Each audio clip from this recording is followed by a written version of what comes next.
नांदेड़ के चिन्नावार pathology के नीचे bus stand के करीब doctor लेन में ईईसीपी के मकसद से कार्टोग्राफी का चेकअप कैंप लिया गया। इस कैंप से कई मरीजों ने फ़ायदा उठाया। नांदेड़ की मशहूर डॉक्टर विलास धर्म अधिकारी के इलाज से हर रोज़ कई अफराद सेहतमंद होकर अपने घर को लौट रहे हैं।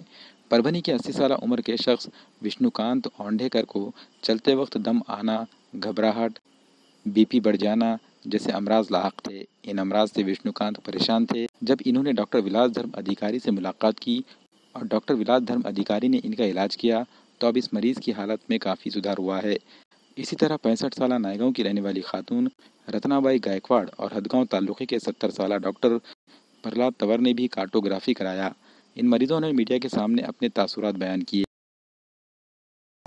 मी विष्णू महादेवराव औंढेकर, राहणार परभणी, विद्यानगर येथे राहतो। मला 15 मे रोजी हार्ट अटॅक आला आणि तो रेल्वेमध्ये आला। लगेच एंजिओप्लास्टी झाली। एंजिओप्लास्टीमध्ये एक स्टेंट टाकावा लागला आणि बाकीच्या नर्वमध्ये काही पर्सेंटेजमध्ये ब्लॉकेजेस होते। त्यानंतर मला माझ्या नातेवाईकांकडून कळालं की या ठिकाणी एक धर्माधिकारी डॉक्टरकडे दत्तकृपा हॉस्पिटलमध्ये ईईसीपी नावाची ट्रीटमेंट घेता येते। त्यामध्ये कुठल्याही प्रकारची सर्जरी नाही किंवा काही नाही। एंजिओप्लास्टीनंतर तरी मला त्रास होतच होता आणि माझा अशक्तपणा सगळ्यांनाच जाणवत होता। मी फारसं श्रम करू शकत नव्हतो किंवा आधी जे मी करत होतो की सकाळी उठणे, दररोज फिरायला जाणे, 2-3 किलोमीटर आम्ही चालत होतो। त्यानंतर पुन्हा मी शाखेत जात होतो, त्यामुळे तिथेही जाऊन योगासनं करत होतो। ह्या सगळ्याच ॲक्टिव्हिटी माझ्या बंद पडल्या आणि मला फिरताना सुद्धा दम लागत होता। मग त्यानंतर हे माझ्या नातेवाईकांकडून हे कळालं की या ठिकाणी नांदेडला त्यांचे एक मित्र डॉक्टर धर्माधिकारी यांचं एक ईईसीपी सेंटर आहे आणि तिथं आपण दाखवून बघू म्हणून डॉक्टरची त्यांनी अपॉइंटमेंट घेतली। त्याप्रमाणे मी, माझा मुलगा, माझी पत्नी आम्ही तिघही जण या ठिकाणी आलो आणि माझा भाचा महामुने हाही माझ्यासोबत होता। डॉक्टरशी मुलाखत घेतली, भेट घेतली आणि हे सगळं सांगितल्यानंतर त्यांनी जे सांगितलं ईईसीपीबद्दल ते आम्हाला पटलं। त्यानंतर मी ईईसीपीची जी ट्रीटमेंट आहे ती पूर्ण करण्यासाठी या ठिकाणी आमच्या महामुने माझ्या भाच्याकडे या ठिकाणी राहिलो।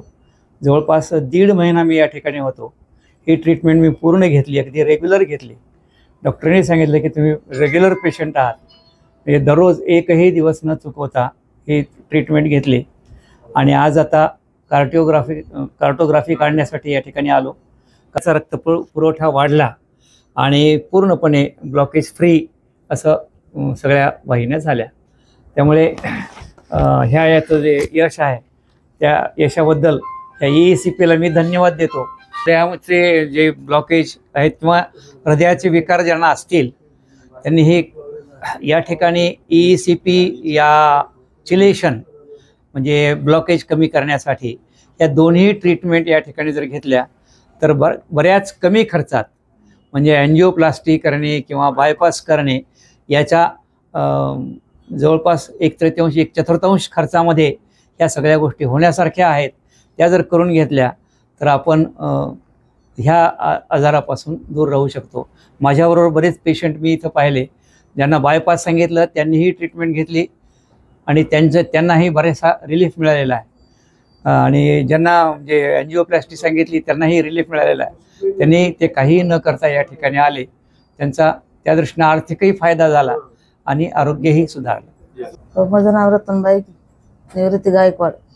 त्रास छातीमध्ये होता, त्रास इथं आल्याबरोबर कमी झालेलं आहे। छातीमध्ये आमचं होतं, छातीत दुखत होतं, इथं चलायला की घाम येत होता। मग आता का घाम यायला नाही, चलायला काहीच नाही, चांगलं वाटायला आता।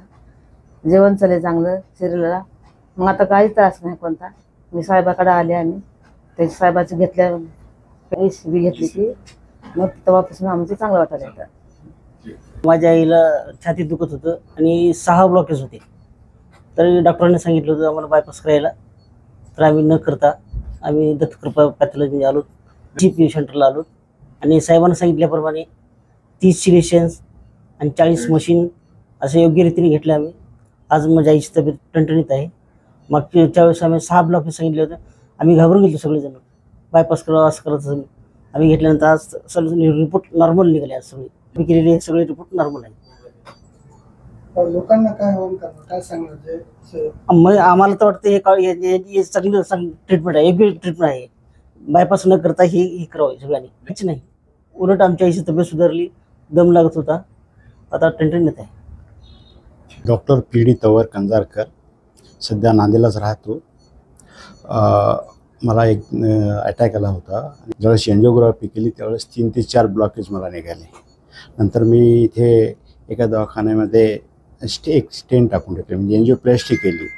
आणि दुसरे 2 राहिलेले मी हैदराबादला केलेले. तरीसुद्धा नंतरसुद्धा मला थोडं चालले की दम येणे, घाम येणे, जेवण न राहणे, बेचैन वाटल्यासारखं वाटत होतं. नंतर मी दत्तकृपा सेंटरचा डॉक्टर धर्माधिकारी सरांचे जे सर माझ्या पहिलेच ओळखीचे होते. मग त्यामुळे ते येऊन सरचा सल्ला घेतला. त्यावेळेस त्याने सांगितले की ही ट्रीटमेंट घेऊन बघा, तुम्हाला नक्कीच फायदा होईल त्यांचा. नंतर इथं आल्यानंतर मग सरची ट्रीटमेंट मी 40 दिवस घेतली ECPची. आणि त्यानंतर माझी भूकसुद्धा वाढल्यासारखं वाटलं, मला फ्रेश वाटू लागलं. आणि चालताना जे मला दम येत होता तो सुद्धा कमी झाला. आता मी दररोज 3 ते 4 किलोमीटर चालू शकतो, तरीसुद्धा मला दम येत नाही आहे. आणि भूक वाढल्यामुळं थोडं आता मग सांगायचं म्हणजे जेवण वगैरे चांगलं चाललं, त्यामुळे फ्रेश वाटायला लागलं. आणि जे चिडचिडपणा होता माझ्या अंगामध्ये तो सुद्धा माझा आता कमी झालेला आहे. आणि त्या ट्रीटमेंटमुळे फायदा झाला. तर माझं एकच म्हणणं आहे की जर आपल्याला असे जर ब्लॉकेज वगैरे कुठे सांगितले असतील तर अगोदर दुसरं ते चिरफाड न करता किंवा एंजिओप्लास्टी न करता ही जर ट्रीटमेंट करून घेतली की नक्कीच आपल्याला त्याचा फायदा होईल असं मला. नमस्कार मित्रांनो, मी doctor Vilas Dharmadhikari, Dattakrupa heart care आणि ECP सेंटर तर्फे तुमच्या सर्वांचं स्वागत करतो. आपण मागील 4 वर्षापासून ECP आणि चिलेशन ट्रीटमेंटने हृदयाच्या रुग्णांवर उपचार करत आहोत. ही जी ट्रीटमेंट आहे याचं हे विशेषतः आहे की ही नॉन सर्जिकल आहे. याच्यामध्ये कुठल्याही प्रकारचं रक्तस्राव होत नाही, याच्यामध्ये कुठल्याही प्रकारचा आपण काही भूल देत नाही, कुठल्याही प्रकारचं पेशंटला ॲडमिशन लागत नाही. हे डे केअर म्हणजे दैनंदिन पेशंट चालत फिरत ही ट्रीटमेंट घेऊन घरी जाऊ शकतात. ही अशी अत्यंत फायदेशीर अमेरिकन US FDA अप्रूव्ड ही ECP ट्रीटमेंट आपण मागील 4 वर्षापासून नांदेडमध्ये सुरू केलेली आहे. आणि अनेक नांदेड आणि परिसरातील अनेक रुग्ण या ट्रीटमेंटचा फायदा घेत आहेत. आज आम्ही कार्टोग्राफी शिबिर आयोजित केलेलं आहे, ज्याच्यामध्ये आपल्याला उपचार घेतल्यानंतर रुग्णांना किती फायदा झाला, त्यांच्या हृदयाचा रक्तपुरवठा किती वाढला हे आपल्याला लक्षात येते.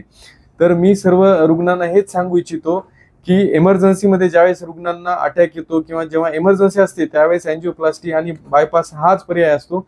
परंतु जे पेशंट अटॅक येऊन गेलेला आहे, जे एंजिओप्लास्टी बायपास करू शकत नाहीत, की ज्यांना हृदयाची पंपिंग ज्यांची कमी झालेली आहे, ज्यांना कार्डिओमायोपॅथी नावाचा हृदयाच्या स्नायूचा आजार झालेला आहे, ज्यांची हृदयाचा आकार वाढलेला आहे, अशा रुग्णांनी ECP ट्रीटमेंट ही अत्यंत सेफ आहे. आणि त्याच्यामुळं त्यांचा जो हृदयाचा भाग डॅमेज झालेला आहे तो रिव्हर्स होतो. म्हणजे जर एखाद्या पेशंटला अटॅक नंतर हृदयाची पंपिंग कमी झाली असेल तर त्याच्या ECP ट्रीटमेंट घेतली तर त्याची पंपिंग आपल्या ECP ट्रीटमेंटने वाढून येते. जे तुम्ही एंजिओप्लास्टी बायपास केल्यावर ही पंपिंग वाढत नाही हे लक्षात घ्यावं. म्हणजे प्रत्येक कुठली ट्रीटमेंट चांगली हे प्रत्येक पेशंटच्या कंडिशनवर डिपेंड असतं. कुठलीच ट्रीटमेंट वाईट नसते किंवा कुठलीच ट्रीटमेंट ही नसते. म्हणजे पेशंटची परिस्थिती बघून आपण ते पेशंटला ठरवावं.